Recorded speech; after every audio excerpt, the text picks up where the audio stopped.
नमस्कार,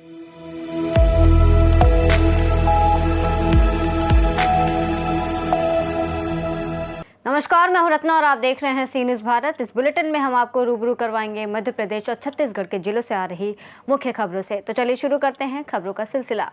पहली खबर बैतूल से है, जहां लंबे समय से बंद पड़ी सड़क निर्माण की मांग पूरी हो गई है। साथ ही बात होगी पन्ना की, जहां एक महिला के हाई वोल्टेज ड्रामे के बाद मेडिकल स्टोर सील कर दिया गया है। ऐसी तमाम खबरों पर विस्तार से चर्चा करेंगे इस बुलेटिन में। लंबे इंतजार के बाद मुल्ताई नगर को राष्ट्रीय राजमार्ग से जोड़ने वाली ड्रीमलैंड सिटी से परमंडल जोड़ तक लगभग 1 किलोमीटर सड़क का निर्माण कार्य आज से शुरू हो गया है। ये मार्ग करीब 1.25 करोड़ रुपए की लागत से स्वीकृत था, लेकिन पुराने ठेकेदार के काम अधूरे छोड़ने के बाद बरसात में सड़क पूरी तरह से जर्जर हो गई थी। रीटेंडर और राजनीतिक विवादों के कारण काम अटक रहा। ग्रामीणों के चक्का जाम और विरोध प्रदर्शनों के बाद हाल ही में अधिवक्ता संघ अध्यक्ष चंद्रशेखर चंदेल ने भाजपा प्रदेश अध्यक्ष हेमंत खंडेलवाल को ज्ञापन सौंपा। निर्देश मिलते ही आज ठेकेदार ने साइट पर काम शुरू कर दिया है। नई सड़क बनने से नगर और आसपास के गांवों को राष्ट्रीय राजमार्ग से बेहतर संपर्क मिलेगा और लोगों को बड़ी राहत मिलेगी। नमस्कार भैया, क्या नाम है आपका? मेरा नाम प्रेम राउत है। यहाँ से आप जा रहे थे इस तरफ, तो क्या समस्याएं और किस प्रकार की रोड यहाँ है? पे भैया 6 महीने से रोड का काम चालू है और रोड अभी कभी चालू होती है, कभी बंद हो जाता है काम। बहुत आने जाने, बहुत खेत जाने में हमको बहुत परेशानी होती है। और अभी जो है यहाँ पे बारिश के समय से अभी पानी भी गिरा है, तो थोड़ा गड्ढे वड्ढे की प्रॉब्लम है, पानी वानी की प्रॉब्लम है, तो गाड़ी चलाने में दिक्कत होती है। थोड़ा गिरने विरने की भी समस्या रहती है गाड़ी चलाने में, और भी राहगीरों को परेशानी है। तो थोड़ा प्रशासन ध्यान दे इस रोड पे। और काम चालू होता है लेकिन बंद कर दिया जाता है, तो थोड़ा प्रशासन का जो है, मैं यही कहूँगा कि थोड़ा प्रशासन इस रोड पे ध्यान दे और रोड का काम जल्द से जल्द चालू हो और जल्दी से जो है रोड बनी जाए। धन्यवाद। बैतूल से सी न्यूज़ संवाददाता पीयूष की रिपोर्ट। छतरपुर के सिविल लाइन थाना क्षेत्र में एसडीएम और आरआई द्वारा अवैध रेत परिवहन की शिकायतों पर कार्यवाही करते हुए 3 ट्रैक्टरों को जब्त कर सिविल लाइन थाना परिसर में खड़ा कराया गया था। थाना प्रभारी सतीश सिंह ने बताया कि इन ट्रैक्टरों की जब्ती की कोई लिखित जानकारी थाना स्तर पर नहीं दी गई थी। उन्होंने कहा कि सुबह लगभग 6 बजे और दोपहर 1 बजे के बीच ट्रैक्टर थाने से बाहर चले गए, लेकिन उसकी भी कोई लिखित सूचना थाना स्तर पर नहीं दी गई। इस मामले में अब प्रशासन और पुलिस के बीच समन्वय की कमी को लेकर सवाल उठ रहे हैं और जांच की मांग की जा रही है कि बिना अनुमति ट्रैक्टर थाने से बाहर कैसे गए। सर, आज जो ट्रैक्टर की एक वीडियो वायरल हो रही सिविल लाइन थाने से निकले हैं, इस पर क्या मामला है? ये अभी मुझे बाद में जानकारी हुई है कि जो है प्रायतः जो है एसडीएम साहब और तहसीलदार साहब के द्वारा जो है ट्रैक्टर को जो है थाने में खड़ा कराया गया था। बाद में जो उसको पकड़ने के लिए जब्ती का किसी प्रकार का कोई भी डॉक्यूमेंट उनके द्वारा थाने में नहीं उपलब्ध कराया गया था। बाद में उनके पटवारी जो हैं वो थाने में आए थे और उनको रिलीज़ कराया। कितने ट्रैक्टर सर यहाँ पर रखवाए गए? अभी 3 ट्रैक्टरों की सूचना है। सर, कितने टाइम पे वो रखवाई गई थी और कब रिलीज हुई? मुझे प्रॉपर नहीं, क्योंकि मैं मीटिंग में था और उन्होंने चूँकि थाने में किसी प्रकार की सूचना लिखित में नहीं दी थी कि किस लिए रखे गए हैं और क्यों रखे गए हैं, और उनके तहसील पटवारी के द्वारा जो है यह सूचना दी गई थी कि उनके द्वारा छोड़ने के संबंध में बात की गई। किन लोगों के ये नाम वगैरह कुछ आए? छतरपुर से सी न्यूज़ संवाददाता कुलदीप सक्सेना की रिपोर्ट। सहकारी समितियों के कर्मचारी एकजुट होकर सड़क पर उतर आए। सहकार से समृद्धि के नारे के साथ कर्मचारियों ने रैली निकालकर मुख्यमंत्री के नाम 4 सूत्रीय मांगों का ज्ञापन सौंपा। कर्मचारियों का कहना है कि 2058 सहकारी समितियों और 2739 उपार्जन केंद्रों के माध्यम से किसानों से समर्थन मूल्य पर धान खरीदी की जाती है, लेकिन मार्कफेड और परिवहन एजेंसियों की लापरवाही के कारण समितियों को समय पर भुगतान नहीं मिल पाता, जिससे वेतन लंबित रहता है। ज्ञापन में मांग की गई कि सुखद राशि का भुगतान, धान का साप्ताहिक परिवहन सुनिश्चित, शून्य शॉर्टेज प्रोत्साहन योजना लागू और उचित मूल्य दुकान विक्रेताओं को 3000 रुपये मानदेय दिया जाए। कर्मचारियों ने चेतावनी दी है कि अगर मांगे पूरी नहीं हुई तो 28 अक्टूबर को संभाग स्तर पर प्रदर्शन और 3 नवंबर से प्रदेश भर में अनिश्चितकालीन हड़ताल शुरू होगी।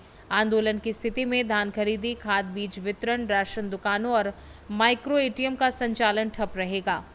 जी, आज जिला सहकारी समिति के लोग आज कलेक्ट्रेट कार्यालय पहुंचे, बड़ी संख्या में पहुंचे। क्या मांगों को लेकर पहुंचे? देखिए, आज हम लोग छत्तीसगढ़ सहकारी समिति कर्मचारी महासंघ रायपुर एवं छत्तीसगढ़ धान उपार्जन कंप्यूटर ऑपरेटर संघ महासंघ रायपुर के तत्वाधान पे आज छत्तीसगढ़ के संपूर्ण जिला में एक दिवसीय धरना रैली का आयोजन किया गया है।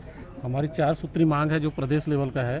पहला मांग ये है कि मध्य प्रदेश सरकार वहाँ कर्मचारियों के हित को देखते हुए समिति को 5-5 लाख रुपया पर ईयर प्रबंधकीय अनुदान दे रहा है, वो भी छत्तीसगढ़ में हमको मिलना चाहिए। 3-3 लाख मिले, भले 2 लाख माइनस कर दे सरकार, 3-3 लाख मिलना चाहिए।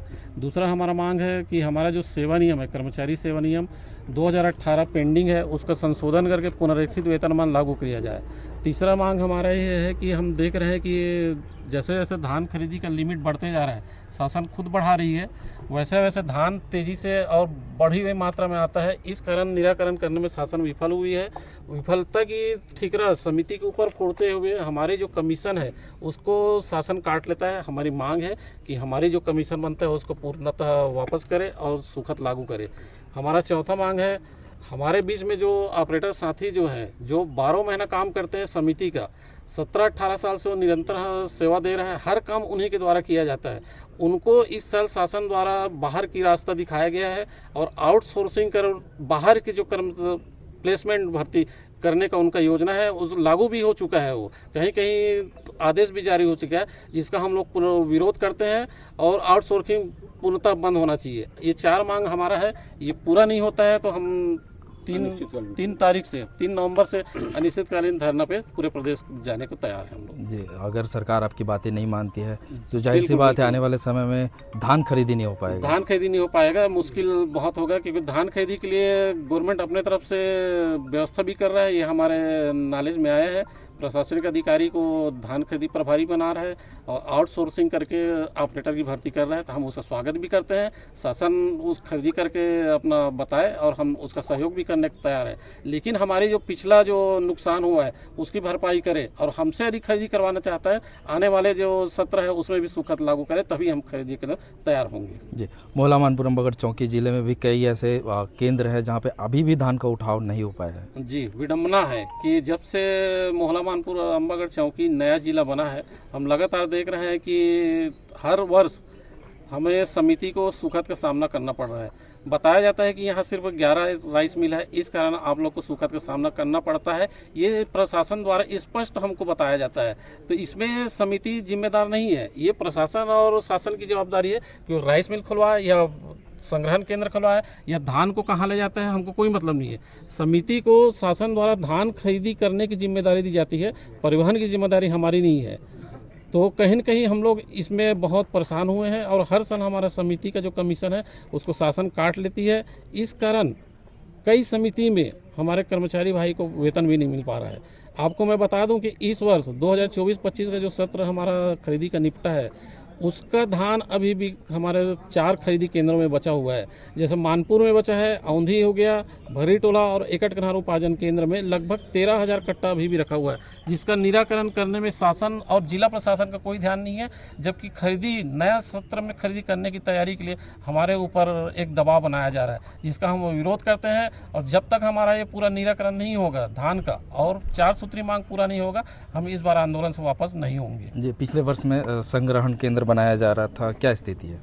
संग्रहण केंद्र ज्यों के त्यों है, वो हमको दिखाने के लिए था, या बोला जाए कि जनता को दिखाने के लिए था, या समिति को संतुष्ट करने के लिए था। बिल्कुल भी उसमें कोई प्रोग्रेस नहीं हुआ है, न इस साल कोई उम्मीद हमको नजर आ रहा है। हम तो मांग करते हैं कि ये होना चाहिए, लेकिन ये विडम्बना ये है कि छत्तीसगढ़ के 33 जिला में सिर्फ मोहला मानपुर चौकी में संग्रहण केंद्र नहीं बना है। आपका नाम? भाईलाल देवंगन, जिला अध्यक्ष, जिला मानपुर मोहला अम्बागढ़ चौकी।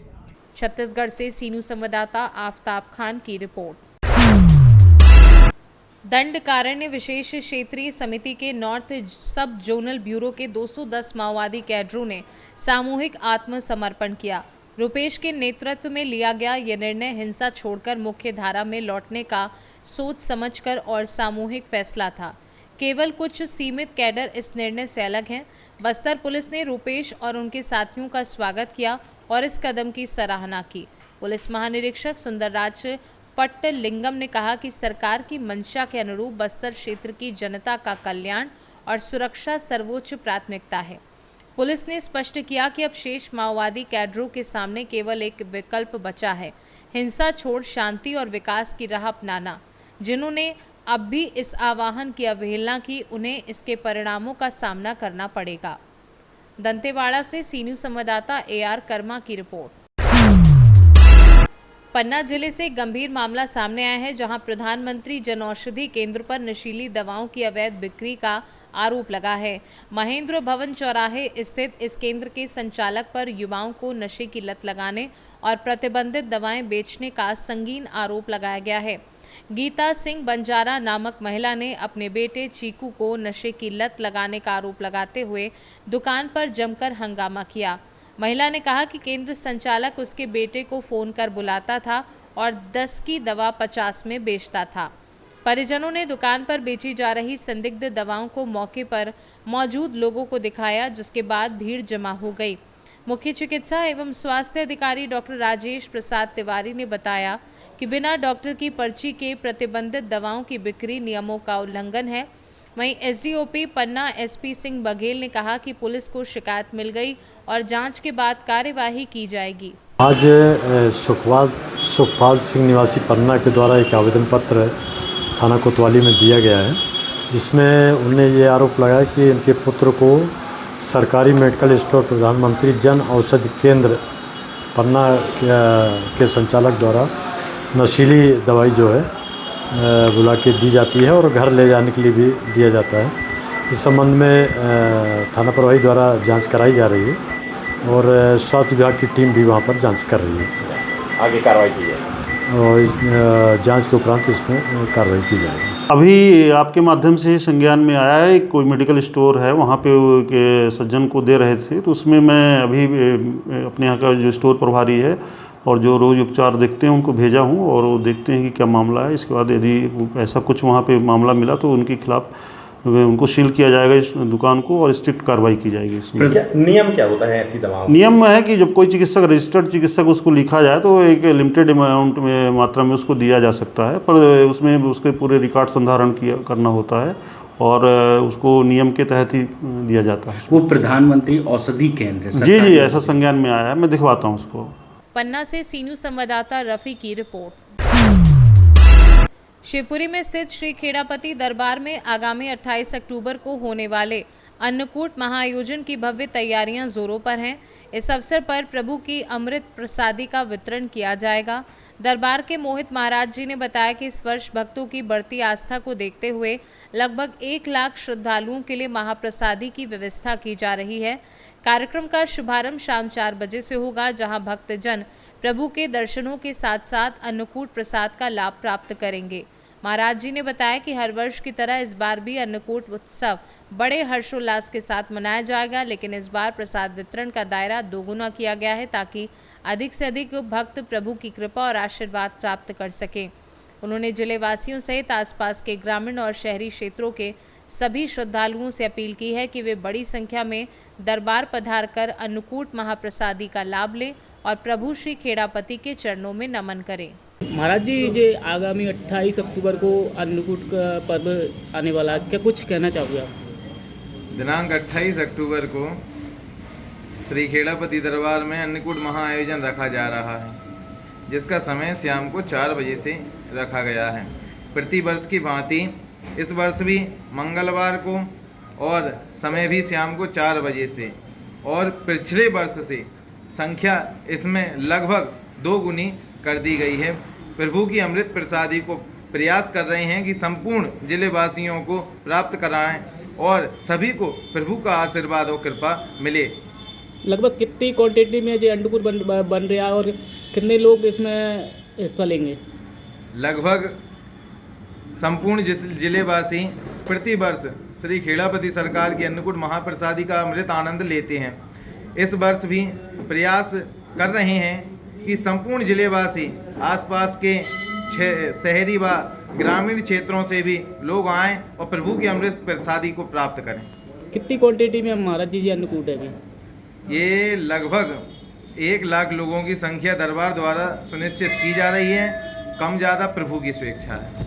शिवपुरी से सी न्यूज़ संवाददाता ऋषि गोस्वामी की रिपोर्ट। फिलहाल इस बुलेटिन में बस इतना ही। देश और दुनिया की तमाम बड़ी खबरों के लिए देखते रहिए सी न्यूज़ भारत।